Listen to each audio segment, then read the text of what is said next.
Life का सबसे बड़ा कमबैक पता है क्या दोस्तों? अपने आप को फिर से खुश करना। एक बात याद रखना दोस्तों कि सबसे बड़ा खुशी है कि हम खुश रहें, इसलिए अपने वर्तमान में रहें, यही सबसे बड़ी खुशी है। अगर अपने अतीत में जियोगे तो भी परेशान रहोगे, और अगर अपने भविष्य के बारे में बहुत ज्यादा सोचोगे तो भी परेशान होगे। वर्तमान में जो भी कुछ आपके पास है उसी में खुश रहना चाहिए।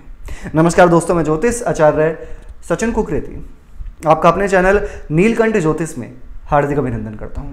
दोस्तों, आज का यह ज्योतिष का कार्यक्रम एक्यूरेस कुंभ राशि वाले व्यक्तियों के लिए बहुत विशेष, बहुत खास कार्यक्रम है। आज का आप सभी के लिए समझना जरूरी है। आपको देवताओं के गुरु देव गुरु बृहस्पति वक्री होने वाले हैं, मार्गी से वक्र अवस्था में हो जाएंगे देव गुरु बृहस्पति। कब? 9 अक्टूबर को, बहुत जल्दी।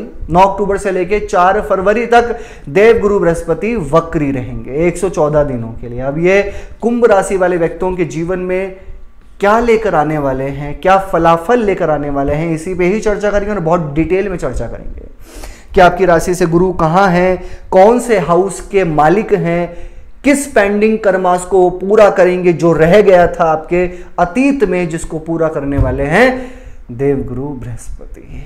दोस्तों, ये कार्यक्रम जन्म राशि चंद्र राशि पर आधारित है। अगर आप अपनी जन्म कुंडली पे विश्लेषण करवाना चाहते हैं तो नंबर सिर्फ चैनल और वीडियो के डिस्क्रिप्शन में है। ठीक है, चलिए अभी फिलहाल मैं आपको बताता हूं सब कुछ डिटेल में। वक्री क्या होता है पहले हम ये जान लेते हैं। राइट, वक्री रेट्रोग्रेड बोलते हैं इसको। सारे ग्रह सूर्य के परिक्रमा कर रहे हैं अपनी गति के अनुसार, है ना। तो जब ग्रह अपनी गति के अनुसार गोचर नहीं कर पाता है एक सूर्य से एक डिग्री वाइज डिस्टेंस की वजह से, तो वो ग्रह हो जाता है वक्री। लेकिन हमें लगता है यहां से, हमें पृथ्वी से लगता है, हमें धरती से लगता है कि वो ग्रह टेढ़ा हो गया है, उल्टा हो गया है, लेकिन वास्तव में ऐसा नहीं होता। बस वो वक्र अवस्था हो जाता है, अपने सही गति के अनुसार गोचर नहीं कर पाता। लेकिन हम सभी मनुष्य पर इसका बहुत ज्यादा प्रभाव पड़ता है, क्योंकि ज्योतिष शास्त्र कहता है और पराशर जी कहते हैं कि शुभ ग्रह वक्री होने पे चेष्टा बल को बढ़ा देते हैं, और ये देखा जाता है कि वो ग्रह वक्री हुआ कहां पे है।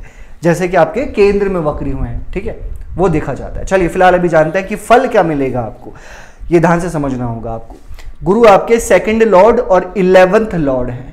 ये धन स्थान है, ये लाभ स्थान है, ये लाभ का है, और ये धन यानी कि सेविंग्स का है, इकट्ठा धन इकट्ठा होने का।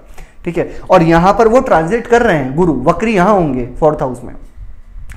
अब वक्री ग्रह का मतलब यह होता है कि वो ग्रह वक्री हुआ है अपने पेंडिंग कर्मास को पूरा करने के लिए, जो रह गया था, यानी कि जो हाउस के वो लॉर्ड हैं और उस हाउस से रिलेटेड चीजें आपकी रह गई थी। सबसे पहले क्या फल मिलेगा? 11th हाउस किस चीज का होता है? हमारे डिजायर्स का। 11th हाउस से काम भाव, धर्म अर्थ काम मोक्ष, धर्म अर्थ काम मोक्ष, फिर धर्म अर्थ काम मोक्ष। ठीक है, ऐसे हैं। ठीक है, तो ये काम भाव है। कौन से? 3, 7, 11 ये काम भाव है। तो सबसे पहले तो 11th हाउस डिजायर्स का है, काम भाव का है, हमारे लाभ का माना जाता है, हमारे ड्रीम्स का माना जाता है। सबसे पहले तो ये आपके डिजायर्स को तो बढ़ाएगा ही बढ़ाएगा, लेकिन प्लस इसके साथ में डिजायर्स, यानी कि कुंभ राशि वाले व्यक्तियों के डिजायर्स थे काफी समय से, आपके पास्ट से रिलेटेड, कि मैं ऐसा करना चाहता हूं, प्लस किसी और के डिजायर्स थे कि मैं ऐसा करना चाहता हूं। फॉर एग्जांपल, किसी का डिजायर्स था कि मैं ऐसा करना चाहता हूं। डिजायर्स सबके अलग अलग थे कुंभ राशि के, लेकिन वो डिजायर्स को पूरा ये गुरु करेंगे अब वक्री होंगे। ऐसा क्यों?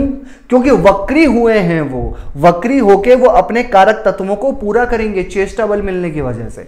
यानी कि आपके डिजायर्स पूरा हो सकता है, आप कोई भी चीज ले सकते हैं, कहीं जा सकते हैं, अपने ड्रीम्स को पूरा करने में सक्षम हो सकते हैं। काम भाव है, 11th हाउस एक्टिव होगा और अर्थ भी एक्टिव होगा। धर्म अर्थ के साथ साथ काम भाव एक्टिव होगा। इसका मतलब पता है क्या है कि कुछ चीजें आपकी जो है ना वो लाइफ में चेंजेस आएंगे, परिवर्तन आएंगे, नए चेहरे आएंगे, और इसके साथ साथ रोमांटिकली भी इंसान थोड़ा सा कहते हैं ना कि ज़्यादा हो जाता है, ज़्यादा फीलिंग, ज़्यादा vibe, as a romantically vibe ज़्यादा बढ़ जाती है, क्योंकि काम भाव है। इसके साथ साथ ये रिलेशन को लेकर भी मजबूत बनाता है। 11th हाउस एक्टिव, साथ में आपका 2nd हाउस एक्टिव, तो आपकी वाणी को अच्छा बनाएगा, आपकी वाणी अट्रैक्टिव होगी, आपका जो बोलने का वे है वो अट्रैक्टिव होगा, तो सामने वाला भी अट्रैक्ट हो ही जाएगा, निश्चित सी बात है ना। इसके साथ 11th हाउस हो रहा है, तो यहां पर प्रमोशन मिलने की संभावना 9 अक्टूबर के बाद बहुत अच्छी है, जिनका प्रश्न है ना कि प्रमोशन प्रमोशन प्रमोशन, एक ही चीज प्रमोशन, तो यहां पर प्रमोशन होने की संभावना बहुत अच्छी है, इसमें कोई संदेह नहीं है। ठीक है, अब एक चीज और कहना चाहूंगा कि सेकंड लॉर्ड भी है यहां पर आपके लिए, तो बहुत अच्छा है भाई। कुंभ राशि के लिए गुरु बहुत अच्छे हैं, क्योंकि धन की कमांड भी जो है वो गुरु के पास है और लाभ की कमांड भी गुरु के पास है, दोनों गुरु के पास हैं। और गुरु बैठे स्वयं जो है वो सुख स्थान में है, ये सुख भाव होता है। सभी हैप्पीनेस, ऑल हैप्पीनेस, सभी प्रकार की हैप्पीनेस यहीं से देखी जाती है, 4th हाउस से। इसका मतलब तो ये है कि यहां पर जब धन स्थान भी एक्टिव हो रहा है तो ये फाइनेंशियल भी इंप्रूवमेंट करने के साथ साथ आप आपके बैंक बैलेंस को भी अच्छा बनाकर रखेगा। ठीक है, लेकिन एक चीज है, ये आपके ट्रैवल करवाएगा, ये आपके अननेसेसरी ट्रैवल करा सकता है, अननेसेसरी ट्रैवल हो सकते हैं आपके, अननेसेसरी आपके आर्गुमेंट हो सकते हैं, ध्यान दीजिएगा। और खासकर ट्रैवल में, खासकर यार दोस्तों के साथ जा रहे हैं, खासकर किसी के साथ भी जा रहे हैं, लेकिन आपके जो है ज्यादा आर्गुमेंट हो रहे हैं, या फिर आप ज्यादा जो है वो कहते हैं ना कि ज्यादा इंजॉय के चक्कर में, ज्यादा किसी चीज के पाने के चक्कर में, ज्यादा डिजायर के चक्कर में अपना नुकसान कर रहे हैं, इस चीज पे ध्यान दीजिएगा। ठीक है, कहते हैं ना कि बहुत ज्यादा एक्साइटमेंट भी डाउन कर देती है ना, तो उस पर ध्यान देना होगा आपको। बाकी गुरु 4th हाउस में वक्री होंगे। ठीक है, 4th हाउस होता है हमारी माता का, हमारे प्रॉपर्टी का माना जाता है 4th हाउस। यहाँ पर थोड़ी चिंता रहेंगी, आप कुछ प्रॉपर्टी लेना चाहते हैं या फिर कोई भी चीज़ लेना चाहते हैं, वाहन लेना चाहते हैं, कोई भी गाड़ी मोटर लेना चाहते हैं आप, तो लेंगे, लेकिन चिंता ही उतनी रहेगी, उतनी ही कंफ्यूजन रहेगी, उतना ही डर रहेगा और उतनी एंग्जाइटी रहेगी।